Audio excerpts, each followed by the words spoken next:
Hi ga! Today ay gagawin natin yung ating version ng OB butter bread. Ang sarap talaga nito lalo na pag ito'y mainit pa at ang lambot nga naman yung ating pinakado dito kaya tara na. So mag-umpisa tayo dito sa ating palaman. Gagamit lang tayo ng half cup ng light brown sugar at half cup na bread powder. Ito yung mga toasted na tinapay na dinurog natin ng pino. Kung wala kayo nito ay pwedeng gagamit lang ng third class flour. At 1 teaspoon ng vanilla extract. At dito mga ga ay simplihan lang natin. Hindi tayo dito gagamit ng butter.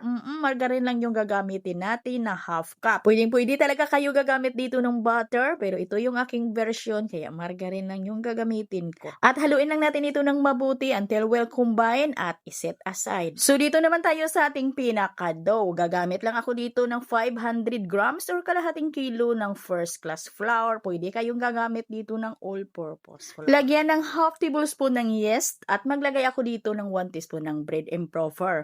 Kung wala kayong mga bread improver ay huwag nyo na lang lagyan. Okay lang naman. Lagyan ng 1 teaspoon ng food coloring na OB violet at 1 tablespoon na OB flavor powder at 1/4 cup powdered milk, half cup light brown sugar at half tablespoon na rock salt at 1 cup na tubig. Dito sa ating tubig ay pwede talaga kayong magdagdag. Kung sa tingin ninyo ay medyo matigas ang inyong dough kasi magkaiba tayo ng brand ng harina na ginagamit natin. At kung magtatanong kayo kung anong brand yung aking first class flour na gamit ko, ito ay Washington brand. At kailangan na tunawin muna natin yung asukal at asin bago natin basain yung harina at masahin lang natin ito at dito maglagay tayo ng 1/3 cup na margarine. Dito sa ating 1/3 cup ay pinaghalo ko yung margarine at yung shortening. Pwede naman gagamit dito ng puro shortening, pwede din gagamit ng puro margarine. Kung wala kayong mga dough roller machine or spiral mixer mga palangga ay pwede lang naman na masahin ninyo ito ng manong-mano basta ay siguraduhin nyo lang na makinis yung ating dough para maganda yung kanyang alsa.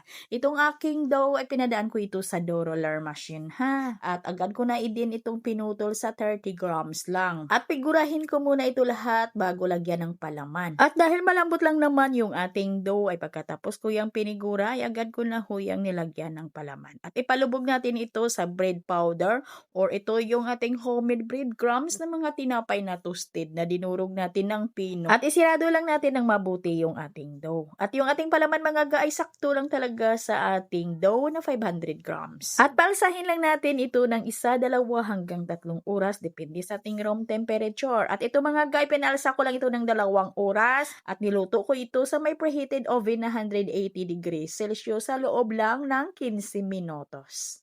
Ayay, ang sarap talaga nito, promise. Kung gusto kayo ditong gagawa ng kunti lang, ay hatiin nyo lang yung ating ingredients ngayon. At kung gusto kayo naman na gagawa dito ng medyo marami, ay dublihin nyo lang yung mga ingredients natin. At hanggang dito lang, bye-bye!